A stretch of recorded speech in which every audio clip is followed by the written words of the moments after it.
Atha, therefore, Nityam, the eternal spirit soul, Anityam, temporary material body, Va, or na, not, Iha, in this world. Shochanti, they lament for. Tadvida, those who advance in knowledge of body and soul, na, not, Annitha, otherwise. Shakyate is able, Kartum, to do so, Bhava, the nature, Shochatam, to those prone of lamentation, iti, thus. Yeah, the idea Prabhupada is saying in translation, that who are full of knowledge, they do not lament, while people who lack knowledge, they lament. That's the idea there. Therefore, it is difficult to educate such a person in illusion. It's the same thing as Bhagavad Gita, isn't it? Dhira satrana muyati. What's that? Wise do not lament for dead and... so what's that verse? No.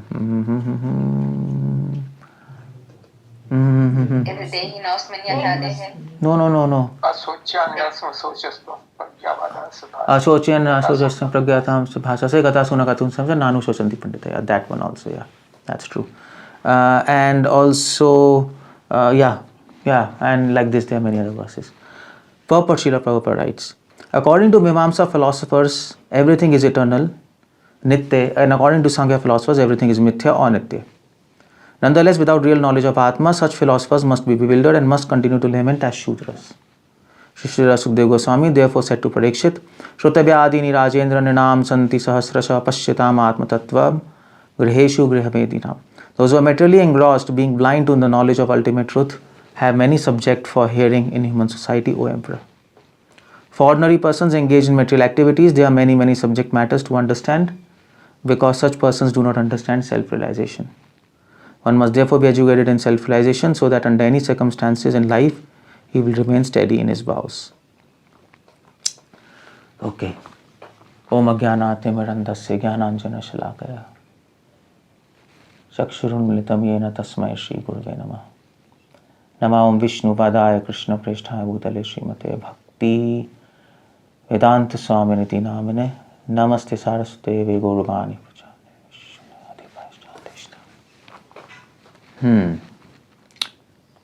So, the idea here is, Srila Prabhupada says that there are many kind of philosophers. Mimamsa philosophers who are Karm Kandi, Mimamsa philosophers, or Karm Kandi philosophers. Just come here. Karm Kandi philosophers,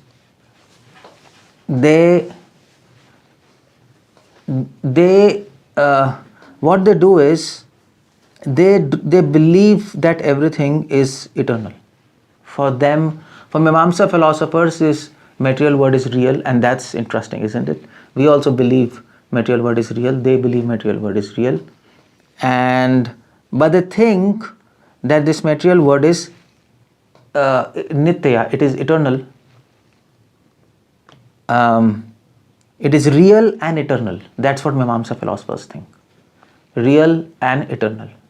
So in that sense, we are close to Mimamsa philosophers, because we also think that this world is real and eternal. Eternal in the sense of, but our sense of eternality and their sense of eternality is different. For Mimamsa philosophers, there is no pralay. There is no destruction. The world keeps on going and it keeps on going. That's all. And that's why they say it's nitya. But for us, the concept of eternality is different, because we also believe in pralay. There is destruction of this material world. So in that sense, this world is temporary, but nitya, because when this world is destroyed, it exists in form of energy and not in form of matter. Prakriti. For them, the concept of nitya is nitya, and for us the concept is, it's nitya, it's eternal, but it's temporary. For them, this material world is nitya, but it is permanent. That's how it goes. So that's why Krishna says ashashvatam, isn't it? Ashashvatam means what? Ashvata means temporary, not temporary. So for Mimamsa philosophers, it is Shashvat Nitya. But for us, it is ashashvat nitya. That's how it goes. It's interesting. According to Sankhya philosophers, everything is mithya. That's also very interesting. According to Sankhya philosophers, everything is mithya or anitya. So, Sankhya, there are two types of Sankhya philosophers. One believe in, some Sankhya philosophers are Mayavadi, and another Sankhya philosophers are Brahmavadi. So, Mayavadi Sankhya philosophers believe that everything is mithya. It's not real. It is mithya, it is illusion. That means whatever you see, it's not reality, it is illusion, it's a matrix. So we think this is real, we think this hand is real, we think I am real. In fact, even we think I am real, but I is also illusion, it's not there. It's like this word and I is all like a mirage. I mean to say, Sankhya philosophers are, Mayavadi Sankhya philosophers are so extreme that they say even God is also mithya. We can see him, but actually he is not there. So Ishwar, Jeev, Kal, Karm, Prakriti, everything is mithya. So these are Mayavadi Sankhya philosophers. But then there are another philosophers which are Brahmavadi Sankhya philosophers who say this material world is anitya. It is not eternal. It is for some time it is there. So Srila Prabhupada says it is actually impermanent. So the sense of anitya here is not actually the sense of anitya is actually ashashvatam, temporary. So in this sense, Brahmavadi, we are close to Brahmavadi, Mayavadi Sankhya philosophers, because Brahmavadi philosophers think this material world is temporary. We also think it's temporary.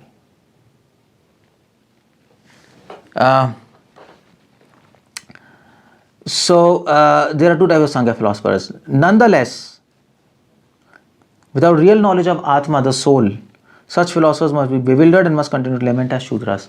Now, both of these Sankhya, now Mimamsa philosophers, of course, they do not believe in soul. Mimamsa philosophers, if you ask them, do you believe in soul different from body? They do not believe in that. They are almost close to materialistic philosophy. But of course, they believe in God. So it's not exactly materialistic philosophy. They believe in God, they believe in a controller. But they also believe that God is also under control of time and destiny, karma. So in that sense, Mimamsa philosophers are not materialistic, but at the same time, they are not exactly spiritual because they don't believe in soul. It's like a funny philosophy, isn't it? They believe in God, but they don't believe in soul and body. I mean to say, it's almost like let's say, it's almost like Christianity, isn't it? Or maybe Judaism, more close to Judaism. They don't talk about body and soul, they talk about God.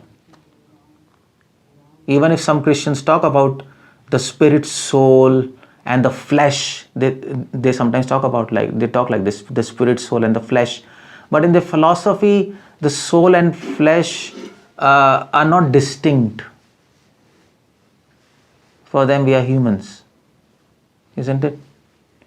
And for them, of course, for Christians, animals don't have soul. That's another thing. If you ask them, animals don't have soul. That's another weird thing. So they're very confused. So Mimamsa philosophers are like that. And Sankhya philosophers, Mayavadi philosophers, they also don't believe in soul. Now you might be surprised if you might say, well, Mayavadi philosophers talk about soul and body. But actually, if you ask the true Mayavadi philosopher, they might talk about soul and body and God. But actually, they don't believe in soul, because for them, body and soul and God, everything is illusion. So if everything is illusion, then what do you believe in? Body and soul, isn't it? Then that doesn't make any sense. That doesn't make any sense. Body and soul. Soul is different from body. But you say body is illusion, soul is illusion. So one illusion is different from another illusion. It's like crazy stuff, isn't it? So there are two types of illusion. One is illusion of body, one is illusion of soul, and there are two different illusions, body and soul. And then there is third type of illusion, God. That's another illusion. So there are three illusions. But then if you say there are three illusions, then the point is mayavadi philosophers, they believe in Advaita Siddhanta. Everything is one. So then what three illusions are doing? And what do you mean by three illusions? It's funny, isn't it? Strict Mayavadism says there is no soul, no body, no God. There is only Nirakar Brahm, Jyoti. We just talk like that. There is soul, body and God. We just talk like that. So that's also crazy stuff, isn't it? So that's why Prabhupada says, without real knowledge of soul, Prabhupada says here. These people, Sankhya philosophers, Mayavadis, they have some concept of soul, but they don't have real knowledge of soul. Real knowledge of soul is independent of body, it is real, it is nitya, and it is a part and parcel of God. That's real knowledge, complete knowledge. Otherwise, it doesn't make any sense. So, that's why Prabhupada says, without real knowledge of the soul. Prabhupada doesn't write. Prabhupada doesn't write here, without the knowledge of soul. Prabhupada doesn't say like that, because if you talk to them, Sankhya philosophers, they'll talk about soul. Then you might say, Prabhupada is wrong. They'll talk about soul in their lectures, but no, they don't have real knowledge of soul. Such philosophers must be bewildered and continue to lament as Shudras, and they must lament as Shudras. The word here uses na iha shochanti. Shochanti means lamenting. So they must lament as Shudras. They are lamenting. That's quite interesting, isn't it? Because they must lament. Now Srila Prabhupada writes such philosophers as Shudras, isn't it? That's crazy. Because that's a very big term, calling so big philosophers who know Vedas, who know Sanskrit, and who are Pitha Adhipati, and you call them Shudras. This is what Prabhupada is. Only Prabhupada can say like that in his commentary. And that's why we follow Prabhupada. He's to the point, straightforward, isn't it? And fearless. And Prabhupada is writing such things in purport of Srimad Bhagavatam, which is distributed all over the world. And Prabhupada was not even shy to use these terms in Pandal programs. It's like that. So that is quite a big statement, isn't it? They are like Shudras. Why people call them Shudras? Because they must continue to lament. They always lament. Now you might say Mayavadi philosophers don't lament. If you go to any Mayavadi, they'll be sitting in meditation. They'll be saying Om. They will look so peaceful, isn't it? I mean to say, the Mayavadi saints and philosophers, they look more peaceful than ISKCON devotees. ISKCON devotees, they're like hoo ha ha, Hare Krishna, hi. Mayavadi philosophers, Om Namo Narayana Namo, and there's a big dot here, very peaceful, serene. It's a different take altogether. So these Mayavadi philosophers or saints are more peaceful. But then Prabhupada says that they must continue to lament. But they lament. Now why Prabhupada says lament? Prabhupada has written in Bhagavad Gita one verse, Vit Raga Bhaya Krodha Manmaya Mam Upashrita. Prabhupada writes there, Vit Raga Bhaya Krodha. Prabhupada writes these Krodha, about Bhaya and Krodh. Prabhupada writes, Mayavadi philosophers and Buddhists, they are always frustrated and always in fear. Always in fear and frustrated. Fear of what? Fear of this material world. And frustrated. And they are frustrated. Frustrated of what? Frustrated of names and forms. Because these Mayavadi philosophers believe in formless, Nirakar. So they're frustrated that everything is having names and forms. And names and forms of this material world. Anything which has name and form, is Maya. It will catch us. So make everything nameless and formless. And that's reality. But that you can do in meditation. because as soon as they open their eyes, everything is having names and forms. So they're 24 hours they're frustrated. So until otherwise they're in samadhi. They're completely cut off. So that is why Prabhupada says they must lament. And mimamsa philosophers also must lament. Because mimamsa philosophers are always targeting heavenly planets. And they are targeting heavenly planets, heaven. And they are doing yagyas, and they're talking about heaven and thinking about heaven. But when they will attain heaven, they don't know. Well, you can say even devotees do not know when we will attain Golok. But there's a difference. For them, when they will attain heaven, they don't know. And they can't ask anybody, because they can't even ask God, because God is also under control of karmas. So God is also under control of time and karmas. So they can't ask their karmas and time when we will go to heaven. But we also wait to go to Golok, but we can ask and pray to Krishna and have a hope that some answer will come from that side, from a person. But they don't have any person to ask and to hope for who can help them. That's why they are completely frustrated and lamented. So that is why Prabhupada calls them Shudra. So now we understand, isn't it? Many people they were like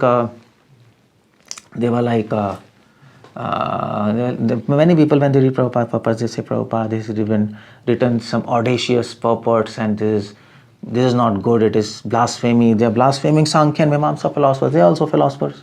You should respect them. But if you really understand, and if you really, go deep, then as I have explained, Prabhupada is absolutely to the point. They are Shudras, that's all. Shudras means, what is Shudra? What is the full form of Shudra? Shoka-dravyati iti Shudra. Shoka-dravyati iti Shudra. Shoka means what? Shoka means sorrow or lamentation here. Dravyati means whose heart is always full of, whose heart melts and full of lamentation and sorrow. That is Shudra.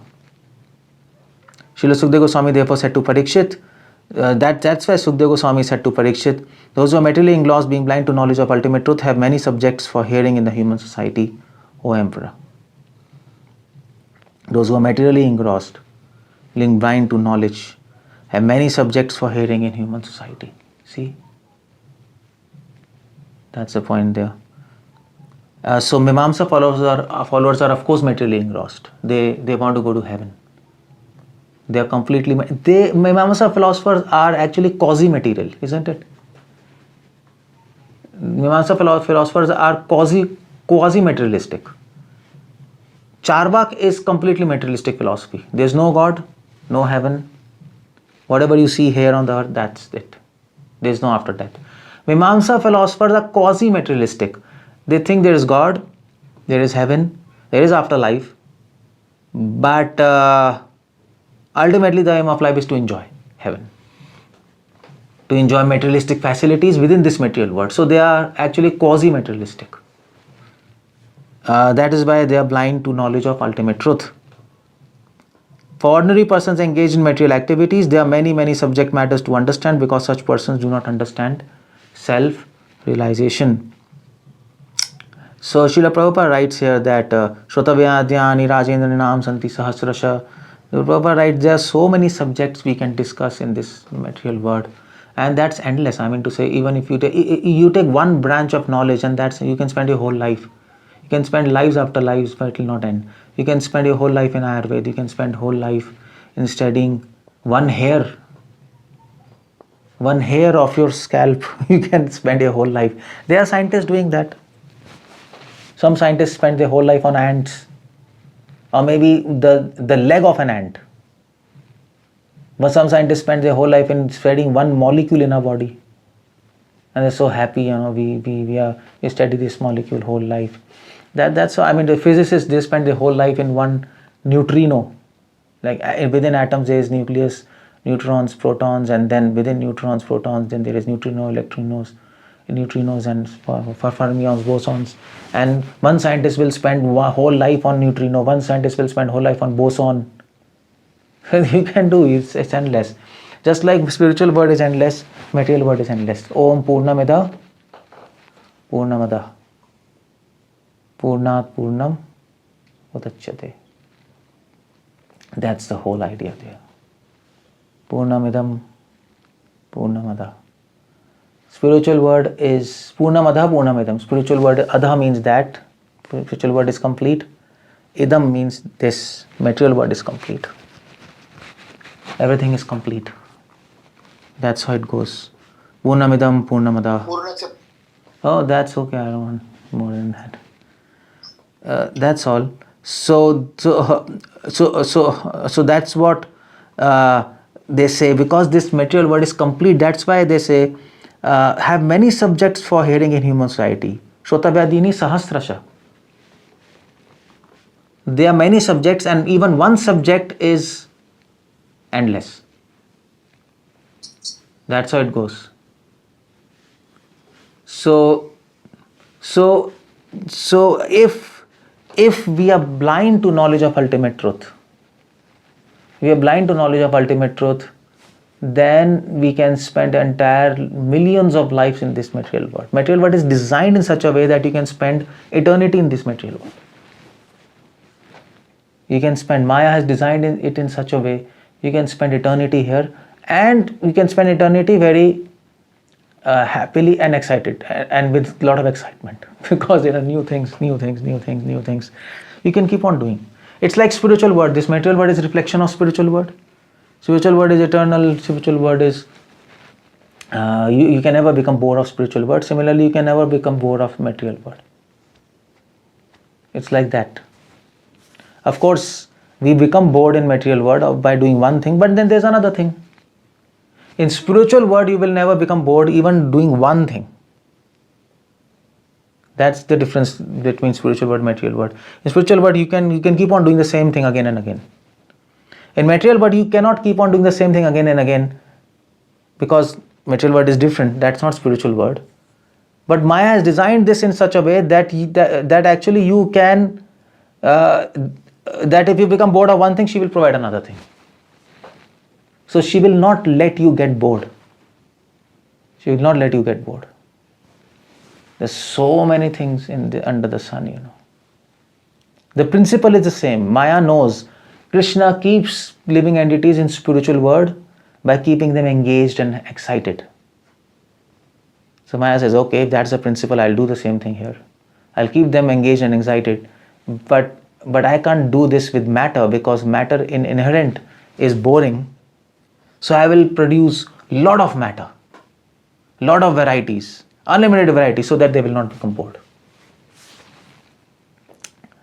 So that's the idea. Those who are materially engrossed.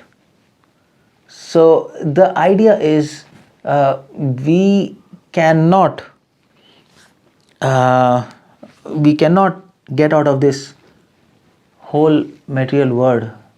We cannot get out of it until unless we have some knowledge of ultimate truth. Otherwise, it's very difficult to get out of this rat race and this being absorbed in material world, because you might think, okay, one day I will become bored and then I will take to spiritual life. That's not going to happen. And that's why they say here, sahasrasha. There are thousands and thousands of subject matter. You can keep on changing. So this philosophy that when we become bored, then or frustrated, then we will take to spiritual life, that's the wrong philosophy. Or in old age I will take to spiritual life, isn't it? But in old age you will have some other thing to do. Then super old age you will have some other thing to do. They will never exhaust. Maya has food for everyone. Food for children, food for young, food for adults, food for old, food for super old, She will engage them. She is very expert in engaging. She knows how to engage.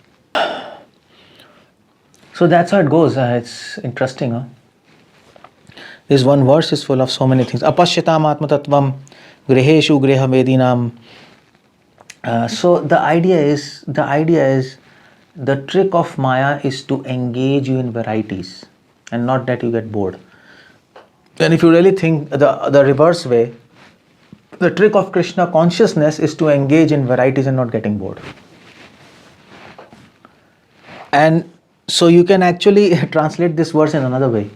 Shrotavedini Rajena Ninam Santi Sahasrasha 𝗙cie𝗹𝗹𝗶𝗹 tattvam griheshu grihamedinam. You can change it. Shrotavedini Rajendra Bhaktanam Santi Sahasrasha 𝗙cie𝗹𝗹 was that Atmeshu Atma m𝗲𝗍. Yeah. Atma m𝗲𝗍 means who are intelligent to understand Atma. Or it should not be Atmeshu, it should be so Mandireshu Atma m𝗲𝗍. You can write like that. You can change this verse. Shrotaviniti Rajendra Bhaktanam Santi Sahasrasha 𝗙cie𝗹𝗹 Atma tattva Mandireshu Atma m𝗲𝗍. Simple. So you can so every verse of Bhagavatam you can reverse it and understand what's happening in spiritual world. If Bhagavatam verse is referring to material world, you can reverse it and understand what's happening in spiritual world. If Bhagavatam verse is referring to spiritual world, you can reverse it and understand what is happening in material world. Because it's a reflection. So the translation of the changed verse will come like that. Those who are spiritually engrossed, being blind to knowledge of material world, have many subjects for hearing in spiritual society, O Emperor. This will become like that. It will be interesting translation. Huh? You can change it like that. And that's truth.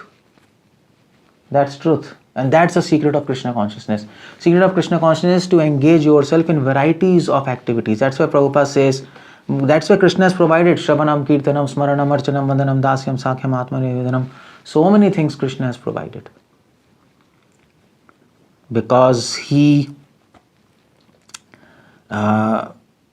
that's what is living entity's nature. Living entity's nature is to engage in variety. Variety is mother of enjoyment. And that's completely opposite of Mayavad, isn't it? Mayavad says we are fearful of variety. We want to cancel variety and we want to become formless. No names and forms. And that's why Prabhupada calls them Shudra. One of the meaning of Shudra is who laments always. Another meaning of Shudra is who have no higher knowledge, who are completely confused, who are always confused. So Mayavadis are completely confused to the limit that they're thinking just the reverse of ultimate truth. In that sense, they are materially engrossed. They are not thinking about something spiritual. They are thinking of something about speculated thing. So they are materially engrossed. For ordinary persons engaged in material activities, there are many subject matters to understand because such persons do not understand self-realization. So one must therefore be educated in self-realization so that under any circumstances in life he will remain steady in his vows. That is the whole idea. The Prabhupada says we must be educated in self-realization. Prabhupada brings another, actually here, Prabhupada brings the word knowledge. Tadvidha, neha shochanti tadvidha. The verse uses tadvidha. Tadvidha means who knows that. Vidha means know, tat means that. Who has the knowledge of ultimate truth. So that means you should be vidha. Vidha means vidvan. From vidha, vid word comes vidvan. You should be vidvan, you should be knowledgeable, you should be self-realized. By knowledge only we can understand what is mīmāmsa, what is Sankhya, what they believe and what we believe. And by understanding wrong concepts, we can appreciate the right ones. That is called vivek, wisdom. So that is why Prabhupada says one must therefore be educated in self-realization so that under any circumstance in life he will remain steady in his vows. That's the whole point. Prabhupada says to be determined in spiritual life, we need knowledge. We need to be educated in that knowledge. Otherwise, when the time comes, we will not be able to become steady in our vows. We will not be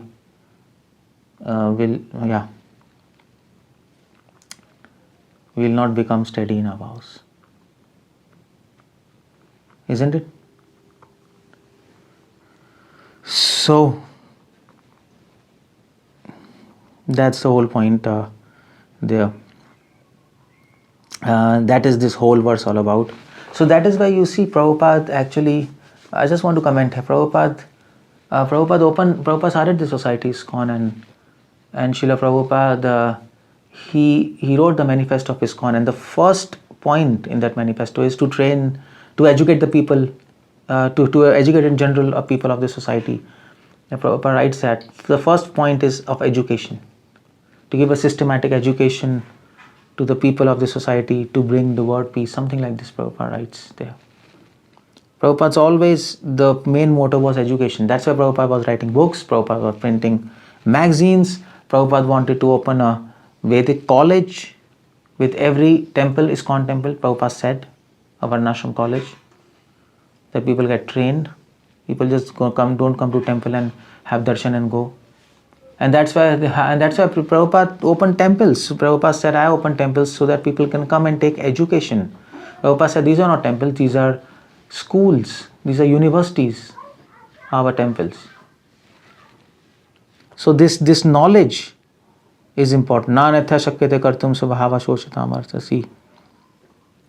Without knowledge, we can pass our life sentimentally in Krishna consciousness. But you can practice Krishna consciousness sentimentally, that's okay. You can chant and be happy and take prasadam and keep on going and do some service, that's okay. But Prabhupada says, when circumstances will come in life, then we will not be able to be steady in those circumstances. Our Krishna consciousness will actually waver. The test of Krishna consciousness is our reverse circumstances. The test of Krishna consciousness is not favorable circumstances. And that's why gopis are the greatest devotees. Gopis were put in the greatest reverse circumstances. Krishna left them. Pandavas are greatest devotees. Why do we appreciate Pandavas? Because they were put in such circumstances which are actually unimaginable. And that's why their devotion, so that is why we praise them. Srila Prabhupada had reverse circumstances in his life, and that's why we praise him. So the love of God is tested in bad times and not in good times. That is the whole idea. And that is why many people say, why these devotees suffering, why that devotee is suffering, they are so nice devotees. Well, Krishna has put them in bad times to actually increase their love for him, and to show to others, and to actually test their love, how much they will stick to me. It's difficult, but it's difficult. It will be difficult. Prabhupada doesn't say it's not difficult. Prabhupada says, but he'll be steady in his vow. He will keep on going. He will keep on going. That's the whole idea there. So in that sense,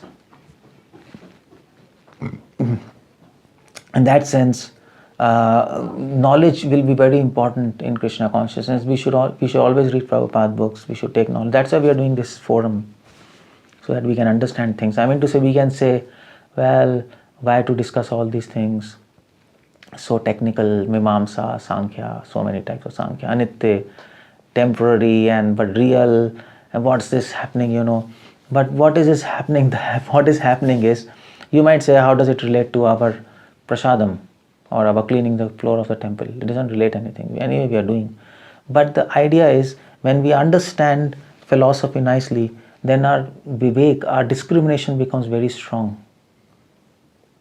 And then we can discriminate, because you see, Prabhupada is talking about Maya and Sankhya philosophy, Mimamsa and Sankhya, but actually in the modern world, Mimamsa and Sankhya philosophies, these wrong philosophies are expressed in different forms. They're still there. You might say, okay, we don't find any Karma Mimamsa philosophers now. But there are Karma Mimamsa philosophers. I mean to say, scientists want to go to moon. They are Karma Mimamsa philosophers, that's all. They come in form of scientists who want to go to moon. And what about Sankhya philosophers? Sankhya philosophers are there who say everything is illusion. There are people. There are scientists who talk about that everything is matrix, everything is quantum phenomena ultimately, and it's not there. It's there and not there. So these philosophers, you see, philosophers change, but philosophy do not change. People change, but philosophy is always there. And that philosophy is there with different people. Sometimes philosophers have that philosophy, sometimes scientists have that philosophy, sometimes some kind of other branch will have that kind of philosophy in different form. Communists, politicians, communists are Mayavadis. They say, communist says everything is equal. That's Mayavad. Remove all distinctions and varieties. So same Sankhya philosophies appear in form of science, in communism, politics, in economics, in social setup, liberalism.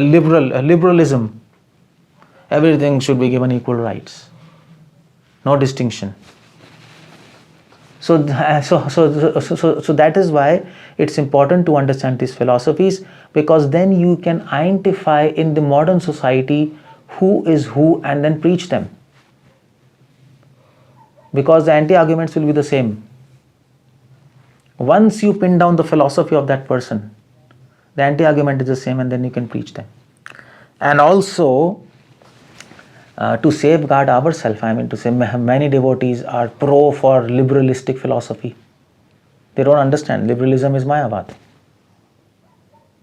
It's complete Mayavad. But that's wrong, because they have not read things. So to safeguard ourselves from wrong philosophies, we need to understand what Prabhupada is writing in the Prabhupada. Prabhupada is not wasting time by writing all these things, isn't it? The Prabhupada, there has to be some significance in the modern society what Prabhupada is writing.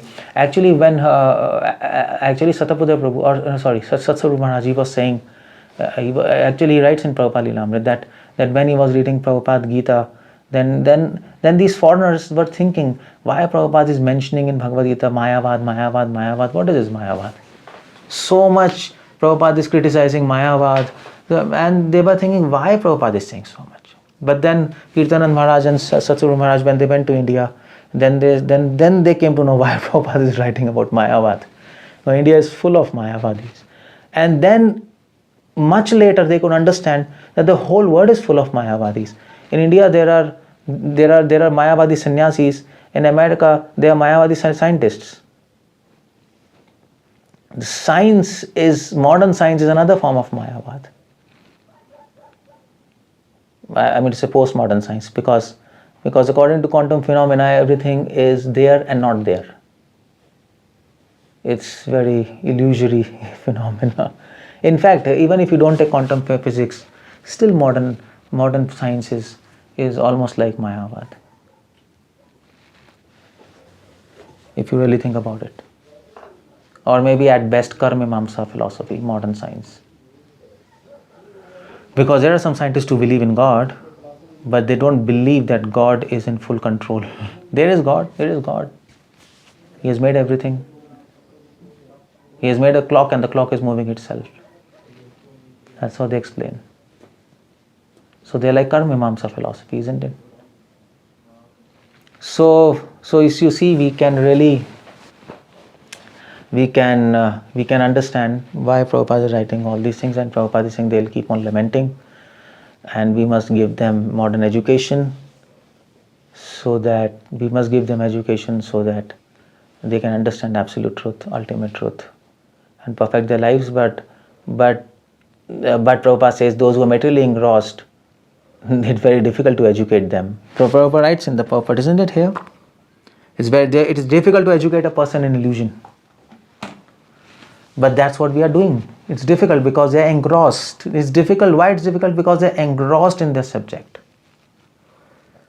To get them out of their engrossment, we need to be pakka in our philosophy. Otherwise, we'll not be able to explain them and get them out of their engrossment. Explain them easily. The more philosophy you know, the more easy your message will be. So it will not be the other way around. You might think, okay, the more philosophy we will know, the more jargons and the words, and it will be difficult message, So keep it simple. Don't read so much philosophy. But it will be the other way around. The more easy and the more realized points will come in your talks. Why? Because philosophy will help you to see reality. And the more you see reality, the more everything will become clear, because you can see things. Without philosophy, you will hear things. But with philosophy, you will see things. So a person who hears something, he will not be able to explain nicely in comparison to a person who sees that thing. He has seen, it's clear to him. That is why Prabhupada is bringing all these points here about philosophy, education, training. Prabhupada wants every member of ISKCON to get trained and to read philosophy. Hare Krishna, Srila Prabhupada ki jai. Any questions, any answers? Yeah. Hare Krishna, Prabhuji.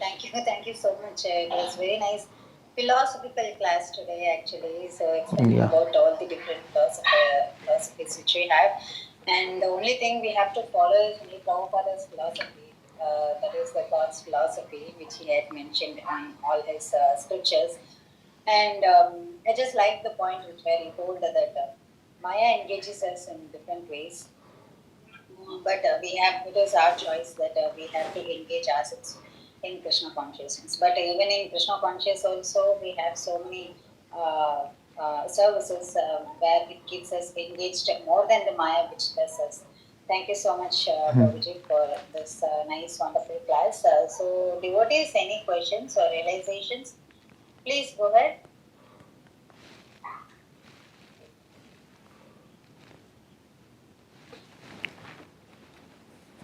Yeah. Hare Krishna. Okay, I don't think so. Yeah, Gail Mataji, please go ahead. Hare Krishna, Prabhu. Hare Krishna. Yeah, it was very intriguing to hear you explain that these philosophies are present in our modern day world. So a couple of things we touched on was that mimamsa philosophy is present. Oh, actually, Gail Mataji, we can't hear. Your voice is not clear. Oh, okay, I know why. One second.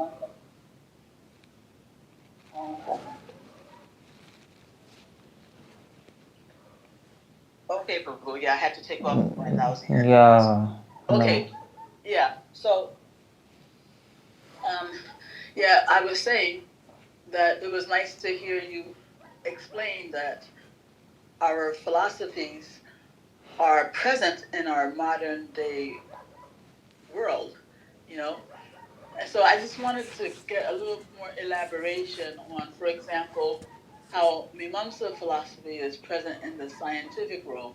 So the way I understand Mimamsa philosophy is that, the idea is that things, if the right elements are in place, things will happen automatically and mechanically, And even though people who adhere to this philosophy believe in God, it's almost like they, kind of take God out of the picture because, they feel that as long as the right systems are in place, things will happen like automatically. And so is this how this is like parallel to You're right. scientists? You're right. Yeah. That's all. That's how it's parallel to scientists. You're right. Correct. And when it comes to liberals, right? So my concept, I'm completely ignorant about politics completely, but the way I kind of understand liberals is that they want to see everybody as equal, even though everybody obviously has different bodies and therefore different skills and so on. But despite the fact that the liberals see that everybody has different skills and capacities, they still want everybody to be treated equally, as if to say those differences don't exist. So is that the way I should understand that Yeah. they are like You're right. bodies? You're right. Huh? Yeah, perfectly correct. Okay, Prabhu. Thank you. I just wanted to get this. Yeah. My understanding. Yeah. Thank you, Prabhu. Thank you, Mataji. 𝗙cie𝗶𝗹𝗶 Krishna Prabhu, please go ahead. Hare Krishna, Keshav Anand Prabhu, Dandot Pranam. My voice audible? Yeah. Yes, sir. Audible. Prabhuji, I'm just asking, this karma mīmānsa, is it necessary to know all these things? Because what from Prabhupada we understood is we should get out of the dualities and we should know Krishna is the boss and we are das. We have to do the chanting, which is the Brahmastra for a devotee, without aparad. And 𝗙cie𝗶𝗹𝗶, third verse. These things, if we follow and we never feel we are doing anything, everything, he is a doer and we are just Katputli. If you do that, that's enough. There is no need to go and know more philosophy. Just if we stick to these things and read the whole Bhagavatam again and again, Chaitanya Charitamrita, will it protect us to go back to God? Well, I mean to say we will not be able to stick to them without philosophy. It's difficult to stick to these principles because there are so many subtle misconceptions which will come in our mind, which we even don't understand ourselves. And that will destroy our humbleness, our purity in our subconscious mind. And then we'll not be able to really please Krishna perfectly. So that's why philosophy is, you see, the question is it necessary to do philosophy if we are doing all these things? Well, philosophy is a language of devotion. So we are practicing devotion. I mean to say, so we are trying to say, okay, so can I talk in Sanskrit, and can I be expert in Sanskrit without understanding Sanskrit language? Doesn't make any sense. Without Sanskrit language, you can't do all these things. So chanting and humbleness, service, all this, if you want to talk about them, then the language is philosophy. So without language, we can't write a script. This is all script, what we are practicing, art of Krishna consciousness. But we need a language to make ourselves understand what we are doing and to make others understand what they have to do. So people who don't know philosophy, they might be practicing, but they don't understand what they're doing completely. Now you might say, well, we understand, well, I understand. We understand what's humbleness, what's chanting, but no. When we hear two devotees who know philosophy, then we will know, oh my God, so much time I was chanting, but I didn't understand what is chanting. So much time I was doing service, but I didn't understand what is the attitude behind service. So all these have to be, that's why Bhaktisiddhanta Saraswati Thakur, whole life he was talking philosophy. All our Goswamis, they wrote books on philosophy. Why they wrote? Because what we are practicing, that's a what of Krishna consciousness. But philosophy will provide you the why of Krishna consciousness. Why you are doing what you are doing. Without why of Krishna consciousness, what we are doing, it becomes ritual. It doesn't give any result. Niyamagraha. And Rupa Goswami says, Bhakti pranashyati, that will destroy our bhakti. Rupa Goswami says that. So we need philosophy, isn't it? So philosophy means what you're talking, that's the philosophy. You have to read and explain to others. Is the Jivadaya you're telling? No. The knowledge We is have what- to. Philosophy is a language of Krishna consciousness. We need to know why we are doing what we are doing, for ourselves also. So how people will know why they are doing what they are doing? So then they don't understand why they are doing what they are doing. Then it becomes niyamagra, it becomes ritual. They don't advance. They don't go back to Godhead. Isn't it? Yeah. That's all. So that means what we are hearing from Prabhupada's lectures and all Sadhanath Maharaj and Bhaktivedanta Maharaj, when we read regularly and we try to give that knowledge to others, that way also we learn philosophy. Whatever we are, every day we are doing Bhagavatam in the morning, Bhagavad Gita in the evening, taking classes, Zoom class. We can learn philosophy like that, but we might not even learn. I mean to say, there are many people who are attending all classes and 24 hours they are hearing on YouTube, but their philosophical level is zero. Philosophy. So can you tell philosophy means what you are exactly meaning? No. Bhagavad Gita, Bhagavatam, Chaitanya. We have to read. Philosophy will come from books only. Bhagavad Gita, Bhagavatam, see, that will come. But we have to read these books with an outlook to understand philosophy, because people read these books some people read books for stories. Srila Prabhupada has written a letter to Hamsadut Prabhu in 1967. And Prabhupada and Hamsadut Prabhu, he wrote a abridged version of Bhagavatam, of Krishna book, Bhagavatam, 10th canto. And Prabhupada wrote back. Prabhupada wrote back. This book is not a good book. So I don't appreciate it because we are not interested in stories. We are interested in philosophy behind the stories. So we are not interested to publish this book. He wrote to Hamsadut Prabhu. So that's the whole point there. So with an outlook to understand philosophy, when we read, then we will, and when we hear, then we will catch it. Otherwise, we can hear, we can read, but we will simply be engaged in stories, or we will be engaged in some kind of entertainment like that. That you are meaning that to make whatever has been written, to make an application value, how it can be used in life. Yeah, like that. Maybe, yeah, something like that. That's true.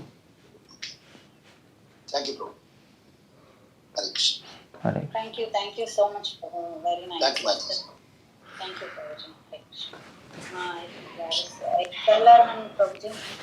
Dhanwad Pranam Mataji and Dhanwad Pranam Prabhuji. Hare Krishna. Keshav Anand Prabhuji, I feel that there are two elements like philosophy and mental speculation. These two things Prabhupada has mentioned. And for me, whenever I read our philosophy, I feel so much satisfied. And every time I go to, hearing our Gobier, it doesn't raise me any question or anything. Everything is very acceptable and satisfying. So my question is whether Madhyavis and others, their followers, do they feel this kind of satisfaction or not? That kind of thing, because unless you feel satisfied, you will always feel a kind of dissatisfaction or lamentation or looking for something further. But as soon as we read our Prabhupada's purpose and the chant and other things, we feel quite satisfied about it. So is this the feelings they also feel in their own philosophies or not? That's what I was wondering. Other philosophers. Just like Mimamsa and others. Yeah, they also feel satisfied when they read that philosophy. Everyone, that's why they are into that philosophy, isn't it? Everybody feels. I mean to say, aren't they lamenting also? They also lament. Yeah, they lament simultaneously. They lament and they feel satisfied. It's like both. I mean to say, the lamentation is there, but the satisfaction is there that we are on the right path. In Maya path, everything is illusion. That's why they become sannyasis. And if you ask them, they say, it's nice. But at the same time, they're lamenting. And that's what Prabhupada says, they are confused, they are bewildered. Confused. Hare Krishna. Hare Krishna. Thank you, Prabhuji. So, Prabhuji, you were saying that they lament, right? So, lament in the sense, what they do lament? About their philosophy, they are confused, that's what you meant? No, they lament seeing the material world, that they are in this, surrounded by names and forms, and they're frustrated by names and forms. They want to make everything formless, but as soon as they open their eyes, everything is having form and names. So they're completely frustrated always. Okay. So, again, Gaurangi Mataji. Gaurangi Mataji, do you have any question? Okay. Then we can go to Radha Jyoti Mataji. Please go ahead. Hare Krishna, I'm sorry. Can I go? Yeah. Yes, ma'am. Please go ahead. Yeah, I'm sorry. I wanted to ask what is the best or most effective way to go from, I'm sorry. Go from? What's the most effective way to go from simply hearing to seeing, which I assume you mean, having realization. Yeah. Not just hearing, but realizing. Yeah, the most effective way, from going from hearing to realizing is, first thing is the desire to realize. Mm-hmm. That's the first step. And if that comes, 50% work is over. And then the second step is to find a person who is realized and who can explain you and who can show you. So we have to find a devotee who can show you that thing which he has seen, and then we can realize it. Otherwise it's impossible. Just by books and our own thing, it's impossible. You need a devotee, a good devotee who can show you. I mean to say that we can hear their lectures or something, but we need realized people. We need to hear realized people. Yeah, so if we are hearing from realized people, right, people who make us feel like, yes, I see how this is true, right? Is this what you mean? Yeah, that's true. Yeah, and they will be able to explain it very easily because they have seen it.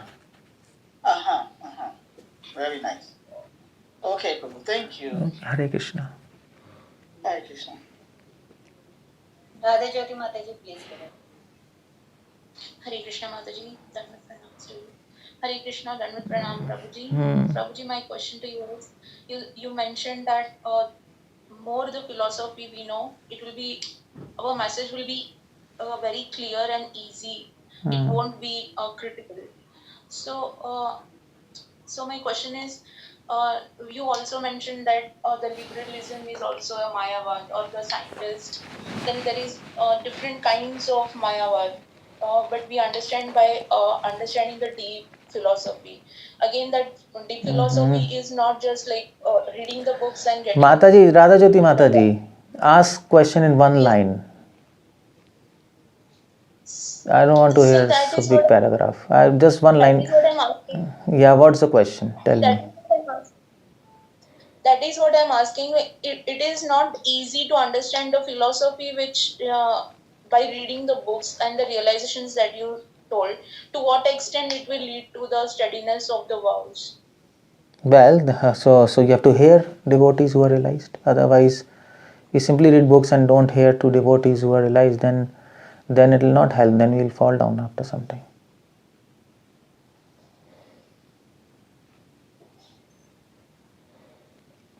That's all. Because philosophy is very vast, Prabhuji. Yeah, somebody needs to explain it. Show it to us in Prabhupada books.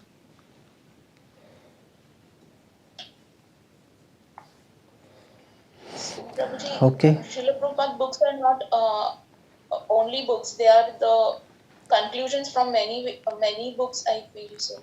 Yeah, but then somebody has to show that. Somebody has to show you. Give you the eyes to see what Prabhupada has written.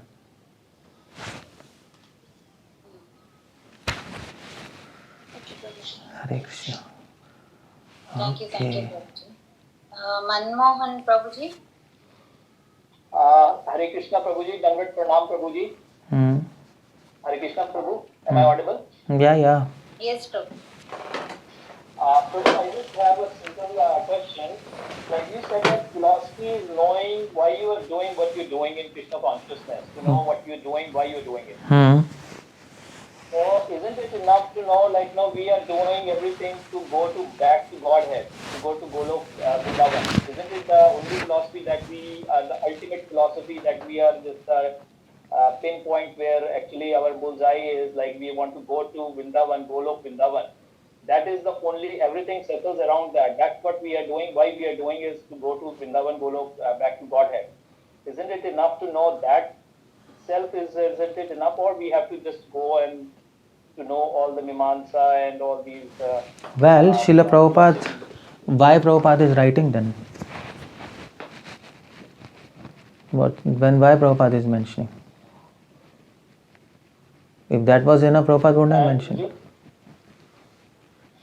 Yeah, you also, Prabhupada ji also said that, like, when you were saying that all the going to the moon and everything, science is a liberalism and it's all thing is Mayavadi.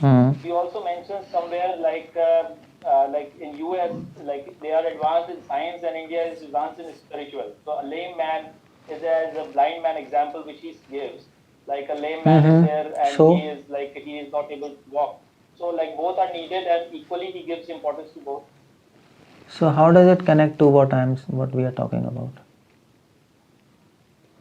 No, so if you are saying that going to the moon and the science is all Mayavad, then we have to, but we are actually we need the science also to progress. So Prabhupada said that if you get a jewel in dustbin, you can use it. The philosophy of science is wrong, but the technology is not wrong. Technology we can use, but we are talking about philosophy of science. Right. I got it. Hare Krishna Prabhu. Hare Krishna. Hare Krishna. Thank you so much. Devotees were asking nice questions. Gaurav Prabhuji.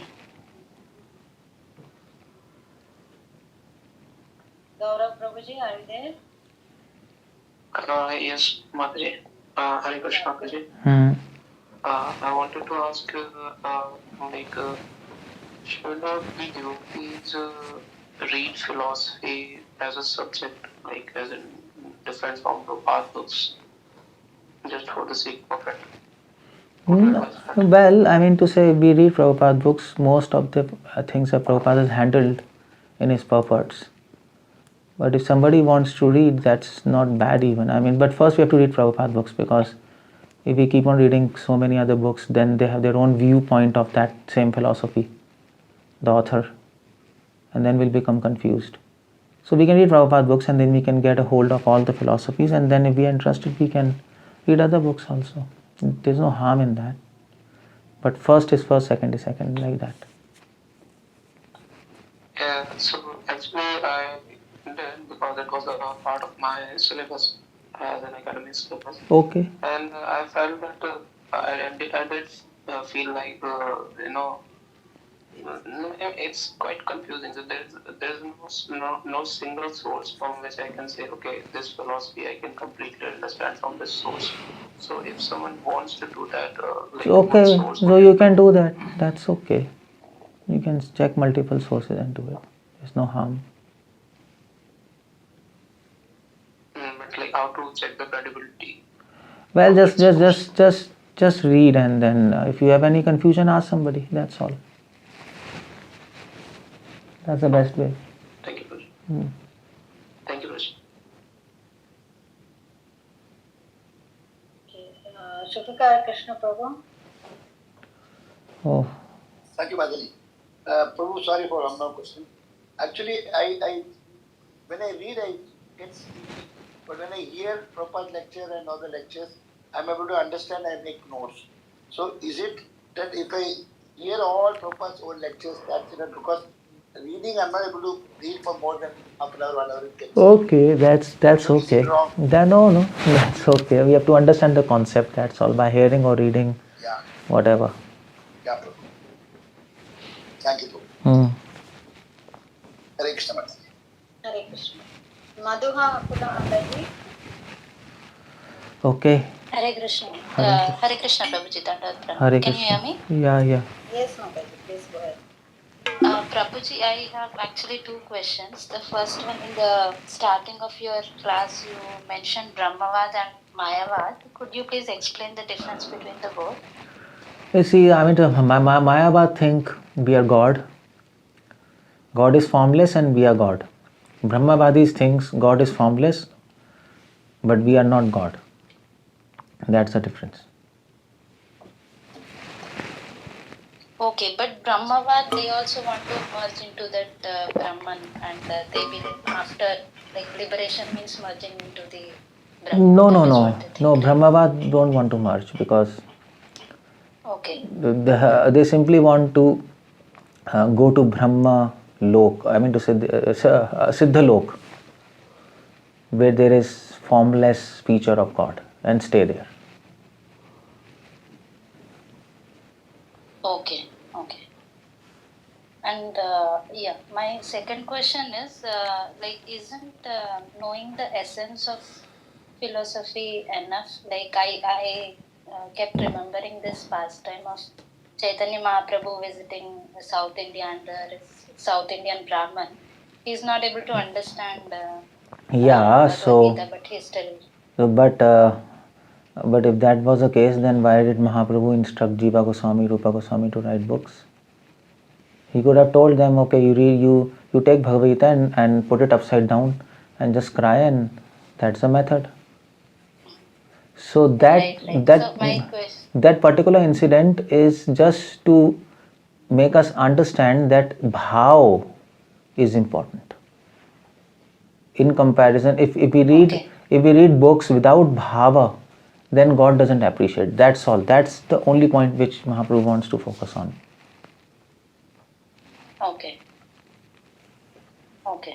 Because for everyone to understand this philosophy so deeply might not be possible. No, that's okay. But at least we should try. Okay. Yeah. Okay. Thank you. Hare Krishna.